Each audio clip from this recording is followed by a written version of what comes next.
내 인생의 과거에 무서웠던 일들 가운데 구원받은 일들, 기적같이 산 구사일생의 사건들, 그때 어쩌다가 그냥 용케 한번 그런 일이 생긴 거지 내 인생에 다시는 그런 일이 없어. 이게 불신앙입니다. 오늘 본문의 말씀은 하나님께서 출애굽을 연상시키는 말씀들을 계속 하십니다. 그것은 출애굽 같은 일이 내 인생에 한 번으로 끝난 게 아니었다. 내 인생에 10번, 100번, 1000번 출애굽 같은 사건은 또 재현될 것이다. 내 인생에 놀라운 출애굽의 사건들이 내 인생에 앞으로 수두룩하게 남아있다. 그러면 바벨론도 옛날의 애굽과 똑같은 것이다. 하나님의 애굽을 막 무찌르셨으면 하나님 바벨론도 막 무찌르실 것이다. 내 인생에는 출애굽은 한 번이 아니라 앞으로도 여러 번 남아있다. 이런 믿음을 오늘 강조하는 것입니다. 그래서 오늘 본문의 말씀은 출애굽 당시의 말씀과 비슷합니다. 근데 오늘 본문의 말씀에서 출애굽의 사건은 역사 속에서 계속 재현될 것이다. 이걸 저희가 믿어야 합니다. 우리가 신앙생활을 하면서 그동안 맛봤던 축복들이 있지 않습니까? 저도 가만히 돌아보면요, 제 인생에서 제일 즐거웠던 때가 언제인가 할 때에 많이 있었지만 아주 단편적인 사건들을 보면 재수를 했는데 대학에 합격했을 때 학교 벽보에 제 번호가 딱 나와 있었을 때 얼마나 기쁘고 즐거웠는지 모릅니다. 신학대학원에 합격했을 때 제가 딱 합격한 것이 너무 기뻤습니다. 제가 결혼을 했고요, 아이가 태어났고요, 목사가 됐고요, 담임 목사가 됐고요, 여러 가지 일들이 제 인생에 많이 있었습니다. 어찌 보면 하나도 당연한 것이 없고 기적이고 은혜였다고 저는 지금도 매일 고백하고 있습니다. 몸이 아팠는데 몸이 나은 적도 있고요, 너무너무 괴로워가지고 막 한밤중에 막 울면서 막 부르짖던 때도 있었는데 그런 일들이 기사회생 전화위복으로 다 해결된 사건들도 몇 개가 떠오릅니다.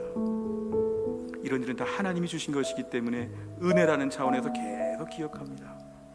정말 옛날에 막막할 때가 많이 있었는데 하나님이 나에게 찾아오셔서 예수님 인격적으로 만나게 하시고 정말 목사가 될 수 있는 꿈과 마음과 은혜를 주시고 길을 열어주시고 여기까지 오게 하신 것이 다 은혜입니다. 은혜. 자, 그렇다면 우리 안에 이런 것은 내 인생의 출애굽 사건입니다. 근데 어떤 분은 종종 은혜를 다 고백한 다음에 이런 말을 합니다. 근데 그거는 한 번밖에 없었던 사건이야. 내 인생에 이렇게 기쁜 일들이 많이 있었는데 그때 한 번만 기뻤지 이제부터는 다 벼락 낭떠러지야, 절망이야. 옛날에 좋았던 일들이 있었지 앞으로 그런 건 하나도 없어. 왜냐하면 다 써버렸기 때문에 이제 없어. 내 인생에 서글퍼합니다. 내 인생에 앞으로는 좋은 일 다 지나갔어, 다 끝났어 하면서 막 절망합니다. 근데 오늘 본문의 말씀은 그러지 말라는 것입니다. 내 인생의 과거에 겪었던 수많은 축복과 수많은 기적과 수많은 은혜의 사건들이 내 인생에 앞으로 수두룩하게 남아있기 때문에 하나님을 믿고 의지하여 또 한 번의 출애굽 사건을 기대하고 기도하라는 뜻입니다. 우리 삶에 과거에 좋았던 일들 많이 떠올려 보시기 바랍니다. 그런 일들이 앞으로도 많이 남았음을 믿으시기를 주의 이름으로 축원합니다.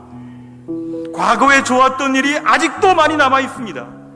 하나님의 은혜의 선물 보따리에 아직도 나에게 줄 만한, 평생에 나눠줄 만한 하나님의 은혜와 축복들이 많이 있다는 것을 믿고 내 인생 절망하지 않고 포기하지 아니하고 하나님을 여전히 옛날처럼 또 기대하고 또 기적을 보고 축복을 누릴 수 있기를 주의 이름으로 축원합니다. 근데 오늘 본문의 말씀은 여기서 또 한 걸음 앞으로 나아갑니다. 그거는 바로 뭐냐 하면은 하나님이 출애굽 시대의 기적을 주시는 것만 해도 감지덕진데요, 출애굽 시대와는 비교할 수 없는 한 단계 업그레이드가 된 출바벨론 시대가 온다는 것입니다. 오늘 본문의 뒷부분 19절 20절을 보시면 이렇게 말씀하고 있는데요, 출바벨론의 시대는 이날하고 다릅니다. 더 좋아졌습니다. 옛날에 홍해바다가 딱 갈라진 게 끝이었죠. 이제는 그 이상의 수준인데 광야에 길을 내시고 광야에 큰 강이 생깁니다. 옛날 출애굽 때는 바다 한번 갈라진 게 끝이었습니다. 출바벨론 시대는 광야에다가 길을 내시고 광야에다가 강을 내시고 수많은 들짐승들, 승냥인 이리를 말하는데요, 이리, 타조, 다 이런 짐승들이 나와가지고 하나님을 존경하고 하나님을 찬양하고 노래한답니다. 옛날에 이런 일 없었죠. 출애굽 때 이런 거 없었죠. 근데 하나님이 주시는 축복은 업그레이드가 된 더 좋은 복을 준비하고 계시다는 것입니다. 오늘 본문의 중요한 건 그것입니다. 출애굽 시대가 재현될 것이다. 더 나아가서 출애굽보다 더 좋은 출 바벨론 시대를 허락하여 주실 것이다. 그럼 내 인생 가운데는 매일매일 하나님께서 더 좋은 기적과 축복을 예비하고 계심을 우리가 믿어야 합니다. 옛날 정도 회복되는 것도 좋다고 나는 기도했는데 하나님은 아니다. 내가 더 줄 것이다. 더 줄 것이다. 옛날에 모세 시대에 광야에 길을 내고 광야에 강물이 생기고 이런 거 없었지? 이번에는 그런 것들도 보완하고 추가했다. 뭐 들짐승들이 다 나와서 하나님을 찬양하는 거 옛날에 없었지? 지금은 이런 일도 있을 것이다.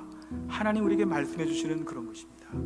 결국 오늘 본문의 말씀은 하나님께서 오늘 우리의 삶 가운데서 계속해서 새로운 기적과 은혜를 주실 것 때문에 이전 일을 기억하지 말라의 두 번째 의미는 출애굽 정도에 머물러 있지 말라는 것입니다. 출애굽 정도의 기적을 능가하는 축복이 있다는 것입니다. 이전의 수준을 능가하는 것이 있기 때문에 앞으로 얼마나 더 좋은 복을 주실까? 출 바벨론 시대의 내 인생의 남은 일정에 겪게 될 기적을 믿게 하여 주시옵소서. 이것이 우리에게 필요합니다.